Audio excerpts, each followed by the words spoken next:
everybody, welcome back. It is an absolutely beautiful day. The sun is shining, the skies are clear and blue, the first of the birds are singing away in the trees, and to be honest, that's making it a real struggle to get anything done.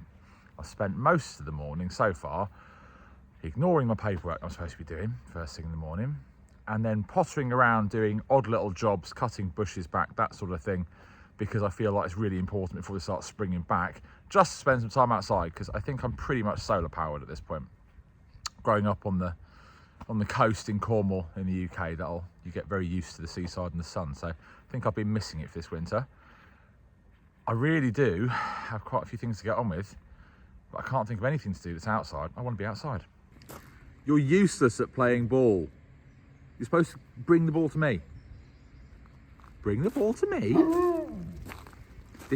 The game of fetch works by...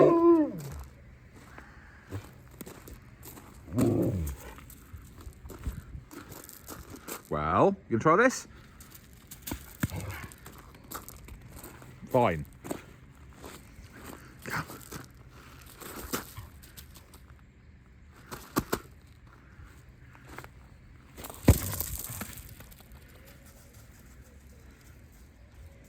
Well, that's no fun, is it?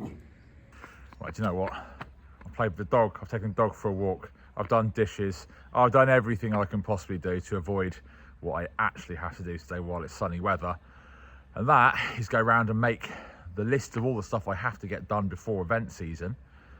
That's inside work finished and the outside stuff, so I can prioritise it all so we are actually ready to open for the event season. And I never enjoy doing it because I realise just how much work there is. But at least the sun's shining. Those shutters get mentioned repeatedly. They need repairing and painting, and I look forward to that because it will really soften the harshness of the building, because it's not supposed to have the concrete rendering, especially the lime colour.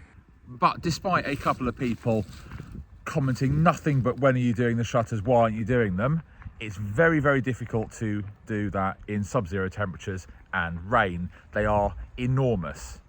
They are not a one-person job to lift off those hinges, and there is no workshop here where I can put them to go and do them. So they have to wait until spring actually arrives. The grounds here have been left for years to grow by themselves, and it hasn't been left to go wild. It's just, in my mind, you certainly wouldn't have let things grow as big as they are now. There are all sorts of trees all over the place which are way, way, way too big, and there are trees growing in places there aren't. Again, comes up in the comments all the time, why aren't you doing something about that? I can't get the cherry picker into a sodden garden because it's 15 tons, so it just sinks, and that's dangerous, and the trees are all 20 meters tall. So it's a safety issue. You've got to wait until it's all dry enough to do, and as you can see from the amount of them, it's not an easy job. We're getting through them, we're getting through everything bit by bit, but we have every single tree all the way down the main drive to the road, all the way up, all the way around all of the land, and it's always about trying to get the place open for business before worrying about the other stuff. You've got to be able to try to make some money out of the place, otherwise what's it all for? Did get a little chance to sort of cut the grass up here, because this year I'm getting somewhere. If I can get to all of this little kitchen garden, I'm hoping we'll get the cover on the polytunnel, those little grow beds up there.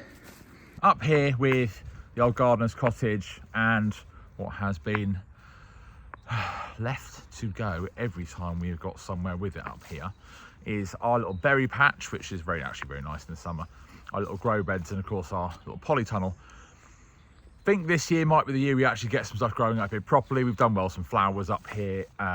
Lettuce was actually really good, like the only thing we could grow up here, and obviously our berry bushes. With the cost of living, I won't use the word crisis, that's for inflammatory media, but increasing, and a lot. I think this is probably the year where it's going to be extremely important to try to get some of our own fruit and veg up here to save on costs, because these places aren't cheap to run. I mean, if we were heating it properly, it would be costing about €800 a week, and obviously that's not what's happening, so that's not what we're spending. But these are, last year it would have been half of that. That is just some of the costs that have increased for everybody. I mean, everyone is feeling it. It doesn't matter what size house it is. If you're used to a certain cost for everything and it suddenly doubles, you know about it. It doesn't matter what your income is. So I think I'm going to really make the effort with the little kitchen garden up here this year, because I'd quite like to learn some stuff that I'm not good at. At the very back of the garden, which is actually space I need to keep clear, we've had a couple of trees come down. You can see them over there, root ball and everything came up with that one. So I need to get that all sorted out, all of that chopped up, because before this ends up being overgrown again, and actually before the leaves come back on these trees too much, this sort of needs to get grass seeded properly so it can be event space. And of course I've got to get rid of that dangerous tree that went down the storm, and yes, it's been known as a widow maker. And sadly I need to get rid of what was the peacock pen, because obviously we don't have any peacocks anymore, and I think we decided it's a good idea. We just won't have them again. I can't go for that heartache. So why am I explaining just some of the huge list that's got to be done here? Do I want some sympathy? Not in the slightest. Okay, it's what keeps me fit, and it is part of the enjoyment about being here. As I said the other day, it is physically and emotionally rewarding as it is draining. The huge list of work is ever so slightly draining, but it's also rewarding to get it done. But when you are faced with so much work and huge amounts of it has to be prioritised based on what can then put money back into the building, rather than it just being a beautiful place to live, it is sometimes a good thing to point out why it's done in a certain way, because the infinite pot of money does not exist. You could lose €1 million in this place tomorrow and you wouldn't know where it had gone. You really wouldn't. To get all of the grounds back to how that original postcard went, if you paid people to come in, would be enough to buy another house, and a nice one, or a midlife crisis sports car, which is probably on the cards for me soon.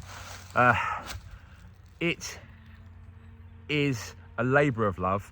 It is not always as quick as I want it to be. It's certainly not as quick as some of you out there would love it to be as well, but there is a reason, and hopefully you kind of understand some of it and why. So it's one man at the moment, one man and his dog, one man and his dog and his chainsaw.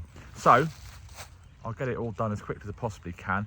If anyone has some great suggestions on the way to prioritise some of the things that I've seen, because I've got a great idea, someone else might come up with the best suggestion.